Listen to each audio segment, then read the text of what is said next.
बिस्मिल्लाहिर्रहमानिर्रहीम। अस्सलाम वालेकुम। बायोलॉजी के लेक्चर के साथ मैं साइमान वार आपसे मुखातिब हूँ। माय डियर स्टूडेंट्स, उम्मीद है आप लोग खैरियत से हैं और बायोलॉजी के सारे लेक्चर्स बाकायदगी से ले रहे हैं और समझ रहे हैं। हम इस वक्त चैप्टर नंबर 20 पे हैं, chromosomes and DNA, page number 138 के ऊपर आज हमने अपना नया टॉपिक स्टार्ट करना है और टॉपिक का नाम है वन जीन वन पॉलीपेप्टाइड। कल वाला जो लेक्चर था उसी से ही रिलेटेड ये लेक्चर है कि किस तरह से हमने नोट किया है कि जीन क्या रोल प्ले करते हैं। What is a gene? तो जीन क्या है और ये क्या काम करता है, इसी से रिलेटेड हम ये इसको लेके आज आगे चलेंगे। हमारा आज का lecture one gene one polypeptide. तो हमने बात यहां पर की थी कि न्यूरोस्पोरा में किस तरह से जब डीएनए डैमेज हो जाता है तो कुछ खास किस्म की जो उसके अंदर डेफिशिएंसीज आ जाती हैं, जिनकी मदद से जिनकी वजह से वो जिंदा रहने के काबिल नहीं रहती या ग्रोथ नहीं शो करती। तो ऐसी क्या डेफिशिएंसी है, यानी डीएनए में कोई तब्दीली आ जाए तो उसके नतीजे में कुछ ऐसी एबनॉर्मेलिटीज पैदा हो जाती हैं कि कोई भी ऑर्गेनिज्म सरवाइव नहीं कर पाता। तो इसके पीछे रीजन क्या है जी? One gene one polypeptide hypothesis. इसमें यही बताया गया है कि for each enzyme in the arginine biosynthetic pathway. अब कल जो हम बात कर रहे थे उसमें यही था कि जब आर्जिनिन हमने डाली तो तब जाके मिनिमल मीडियम के ऊपर ग्रोथ आपको नजर आई है, अदरवाइज ग्रोथ जो है वो एब्सेंट है। तो कहता है कि जब आर्जिनिन बनती है, दरअसल ये एक पूरा पाथवे होता है, एक पूरा एक तरीकाकार है जिसमें एंजाइम हर स्टेप के ऊपर कोई ना कोई एंजाइम है। तो बीडल और टैटम ये इन्होंने they were able to isolate a mutant strain with a defective form of enzyme. इन्होंने एक ऐसी स्ट्रेन जो म्यूटेंट थी, म्यूटेंट जिसमें तब्दीली आ चुकी थी, कोई म्यूटेशन आ चुकी थी, और वो तब्दीली क्या थी कि कुछ एंजाइम इसमें नहीं बन रहे थे, डिफेक्टिव हो गए थे। And the mutation was always located at one of a few specific chromosomal site. तो हुआ दरअसल ये था कि जब शुआएं गुजारी गई थी न्यूरोस्पोरा के स्पोर के ऊपर एक्सरे की, तो उनकी कुछ क्रोमोसोम्स वाली जो जगह थी वो डैमेज हो गई थी, और जब क्रोमोसोम डैमेज हो जाता है तो उसका नतीजा ये निकलता है कि कुछ एंजाइम जो है वो नहीं बनते। Most importantly they found there was a different site for each enzyme. इन्होंने कहा कि कोई ना डीएनए का हर हिस्सा कोई ना कोई एंजाइम बनाने से उसका ताल्लुक होता है। आपके सामने इस वक्त एक डायग्राम भी है पेज नंबर 139 के ऊपर, जिसमें उन्होंने दिखाया हुआ है कि ये एक डीएनए का स्ट्रैंड है और इसके ऊपर क्रोमोसोम्स का ये इलाका है जिसमें जो जीन क्लस्टर 1 है ये एक एंजाइम बना रहा है जिसको आरजीई कह रहा है। इसी तरह से जीन क्लस्टर 2 आरजीएफ एंजाइम बना रहा है, और जीन क्लस्टर 3 जो है आरजी और एच, ये भी जी और एच एंजाइम्स बना रहे हैं। इस डायग्राम को देख के आप ये समझिए कि क्रोमोसोम के हर हिस्से का ताल्लुक होता है कोई ना कोई एंजाइम बनाने में। जैसा कि आप देखेंगे एंजाइम ई, एंजाइम एफ, एंजाइम जी और एंजाइम एच। और इन रिटर्न ये जो एंजाइम्स हैं they are catalysing some steps in the biosynthetic pathway. मतलब ये आपके सामने डायग्राम में आप देख सकते हैं कि पहले मरहले में ग्लूटामेट बन रहा है। ये अमाइनो एसिड्स के नाम है सारे। हमारी बॉडी में 20 के करीब अमाइनो एसिड्स होते हैं, आपको पता है। तो उन्हीं में से कुछ एंजाइम्स के नाम यहाँ पे, अमाइनो एसिड्स के नाम यहाँ पर दिए हुए। तो ग्लूटामेट बनता है, एंजाइम ई इसको ऑर्निथीन में कन्वर्ट करता है, ऑर्निथीन को एंजाइम एफ सिट्रुलिन में कन्वर्ट करता है, सिट्रुलिन को एंजाइम जी आर्जिनोसक्सिनेट में कन्वर्ट करता है, और आर्जिनोसक्सिनेट को एंजाइम एच आर्जिनिन में कन्वर्ट करता है। तो ये पूरा एक पाथवे है, एक पूरा रास्ता है, और हर स्टेप के ऊपर कोई ना कोई एंजाइम है जो रोल प्ले करता है। अब आप इस बात को समझें कि अगर सपोज करें कि एंजाइम एफ बनना बंद हो जाए तो क्या होगा? ये रिएक्शन ऑर्निथीन के बाद प्रोसेस नहीं होगा, मतलब सिट्रुलिन नहीं बनेगी, बिकॉज आपको पता है कि enzymes are biological catalyst and they catalyse a chemical reaction. तो जब एंजाइम एफ नहीं बनेगा तो ऑर्निथीन से सिट्रुलिन में चेंज नहीं आएगी और ये रिएक्शन यहीं पे स्टॉप हो जाएगा, reaction will not proceed further. तो अब आप ये देख सकते हैं कि एंजाइम्स का कितना इंपॉर्टेंट रोल है एक किसी भी प्रोडक्ट को बनाने में, इस केस में आर्जिनिन को बनाने में। और अगर कोई एक एंजाइम ना बने तो ये रिएक्शन स्टॉप हो जाएगा। और ये एंजाइम क्यों नहीं बनता? क्योंकि ये जो जीन क्लस्टर 2 है, सपोज करें कि अगर इसमें कोई तब्दीली आ जाए या जीन क्लस्टर 2 अपना काम सही से ना करे तो ये एंजाइम एफ नहीं बनने देता। तो इसका मतलब ये हुआ कि दरअसल a gene is responsible for the production of a enzyme. कोई एक जीन कोई एक एंजाइम को बनाता है, और ये बात भी आपको पता है कि enzymes are basically their protein in nature, ये प्रोटीन के बने हुए हैं। तो आप इसको वन जीन वन एंजाइम या one gene one polypeptide hypothesis भी कह सकते हैं। तो फिगर 20.21 आप इसको देख के अब आपने ये बात समझ ली है कि किस तरह से Beadle and Tatum, they concluded that gene they produce their effects by specifying the structure of enzyme, and each gene encodes the structure of one enzyme. Her gene कोई ना कोई एंजाइम बनाता है। They called this relationship one gene one enzyme hypothesis. उन्होंने Beadle और Tatum ने इस ताल्लुक को one gene one enzyme hypothesis का नाम दिया। And because many hypotheses and because many enzymes they contain multiple protein और polypeptide, और क्योंकि वो कहता है कि एंजाइम प्रोटीन के बने हुए हैं या पॉलीपेप्टाइड के बने हुए हैं, तो हर एंजाइम को एक सेपरेट जीन इनकोड करता है, इसलिए इस रिलेशनशिप को आप commonly one gene one polypeptide भी कह सकते हैं। And enzyme they are responsible for catalysing the synthesis of all the parts of an organism. हमारी बॉडी में, किसी भी जानदार की बॉडी में एंजाइम्स ये रिस्पॉन्सिबल होते हैं, तमाम चीजों को बनाने में ये जिम्मेदार होते हैं। And they are responsible for the assembly of nucleic acid.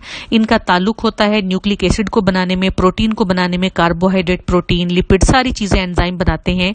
इसीलिए एंजाइम का जो स्ट्रक्चर है इनकोड करना और दूसरी प्रोटीन का स्ट्रक्चर, दरअसल ये डीएनए होता है जो कि इनको इंस्ट्रक्शन देता है एंजाइम को बनाने की, और इसी तरह से एंजाइम आगे जाके ऑर्गेनिज्म को बनाते हैं। So we can say that DNA specifies the structure of the enzyme itself. अब इसी बात को हम आगे लेके चलेंगे कि ये किस तरह से डीएनए कैसे कर लेता है, how DNA encodes the protein structure, DNA किस तरह से ये काम करता है। तो 1953 में हमारे पास एक इंग्लिश बायोकेमिस्ट है जिसका नाम है फ्रेडरिक सेंजर। आपने इसके बारे में फर्स्ट ईयर में पढ़ा था। सेंजर ने प्रोटीन के सेकेंडरी एंड टर्शियरी स्ट्रक्चर्स बताए थे। तो इसने इंसुलिन, आपने सबने ये नाम सुना हुआ होगा, इंसुलिन एक हार्मोन है, इसका स्ट्रक्चर अमाइनो एसिड्स की सीक्वेंस इसने पता चलाई थी। सेंजर की अचीवमेंट बहुत अहम थी और पहली दफा ये पता चला कि protein they consist of definable sequence of amino acid. हमें ये पता चला कि प्रोटीन दरअसल अमाइनो एसिड की एक तरतीब पर मुश्तमिल होती हैं, और ये पता चला कि सारे एंजाइम और प्रोटीन दरअसल ये अमाइनो एसिड से की कड़ियां हैं या अमाइनो एसिड से मिलकर बने हुए हैं, जो कि एक खास तरतीब या ऑर्डर में पाए जाते हैं। तो सेंजर के इस पायनियर वर्क यानी इब्तदाई काम को देखते हुए एक और साइंटिस्ट है वर्नर इनग्रैम। इन 1956 ही discovered the molecular basis of sickle cell anaemia. अब ये एक बीमारी है जी, सिकल सेल एनीमिया। हम सारे लोग, हम सब में ब्लड होता है, और ब्लड की जो शेप होती है ब्लड सेल्स की, रेड ब्लड सेल्स की, वो गोल होती है। लेकिन वो बंदे, वो लोग जिसको सिकल सेल एनीमिया की बीमारी होगी, नाम से पता चल रहा है एनीमिया यानी खून की कमी, तो इनमें खून की कमी क्यों होती है? Because their red blood cells are not normal in shape. इनके red blood cell, sickle Urdu का में अगर इसकी ट्रांसलेशन करें तो दरांती को कहते हैं, शायद आपने कभी देखा हो, जिससे घास काटते हैं, दरांती।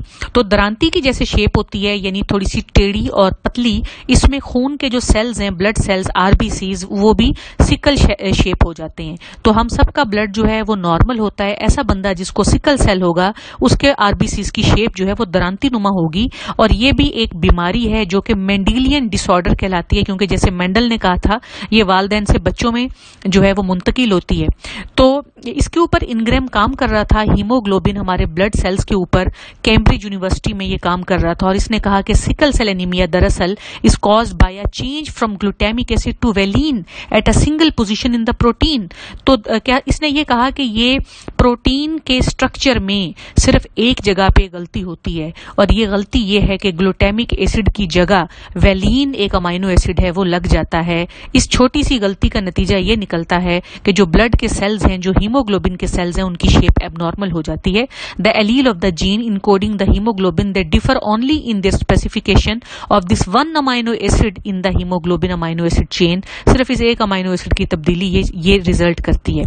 तो सिकल सेल एनीमिया जो है, कुछ और एक्सपेरिमेंट से हमें फाइनल इसका पता चला। The characteristics of sickle cell anaemia and the most other hereditary traits are defined by changes in the protein structure brought about by an alteration in the sequence of amino acid that made up the protein। अब आपके सामने एक figure है इस वक्त page number 140 पे, आप इसको जरा देखेंगे। Figure fig number 20.22 the molecular basis of a hereditary disease sickle cell anaemia. इसमें आप नॉर्मल हीमोग्लोबिन को देखिए, वेलिन है, फिर हिस्टिडीन है, फिर ल्यूसिन है, फिर थ्रियोनिन है, then proline, then glutamic acid and then glutamic acid. ये नॉर्मल आप सबके हम सबके ब्लड सेल्स की ये शेप है। अगर किसी को सिकल सेल एनीमिया हो तो उसके ब्लड के जो सेल्स में प्रोटीन है उसकी क्या शेप होगी। आप देख सकते हैं कि all the amino acids are same except at one point, जिसको रेड कलर से शो किया हुआ है। ग्लूटामिक एसिड की जगह एक वेलिन लगने की देर होती है कि ये हीमोग्लोबिन नॉर्मल शेप की बजाय एक एबनॉर्मल या सिकल शेप हीमोग्लोबिन आरबीसी की शेप ले लेता है।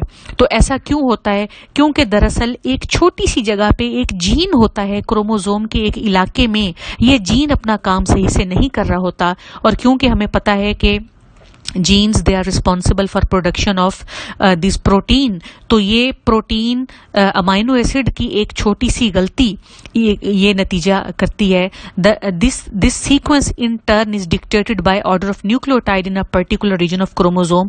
तो जब बेटा कोई अमाइनो एसिड गलत लग जाता है प्रोटीन के स्ट्रक्चर में, तो उसके नतीजे में उसका जो है वो उसकी वजह क्या होती है कि क्रोमोसोम्स के अंदर एक जो उसका एक रीजन है, दरअसल वहां पे न्यूक्लियोटाइड जो होते हैं उनकी जो एक तरतीब है वो इस अमाइनो एसिड का तयन करती है। फॉर एग्जांपल ये एक क्रिटिकल चेंज है जिससे सिकल सेल की बीमारी होती है। ये एक म्यूटेशन है जो कि एक थायमिन की जगह एडेनिन को लगा देती है।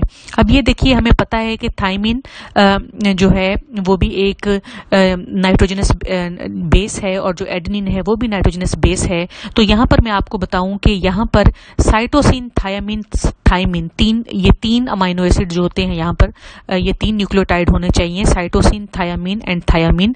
उस एक थायामीन की जगह एडेनिन लगने की देर होती है कि वो कोड बदल जाता है और वो कोड जो है वेलिन की जगह आपको ग्लूटामिक एसिड जो है उसकी जगह वेलिन अटैच कर देता है। और ये एक छोटी सी तब्दीली जो है उसका नतीजा ये होता है कि it convert the position to valine and तो ये इतनी समझ लें कि एक छोटी सी तब्दीली का नतीजा इतना बड़ा निकलता है कि नॉर्मल हीमोग्लोबिन की जगह सिकल शेप लग जाता है।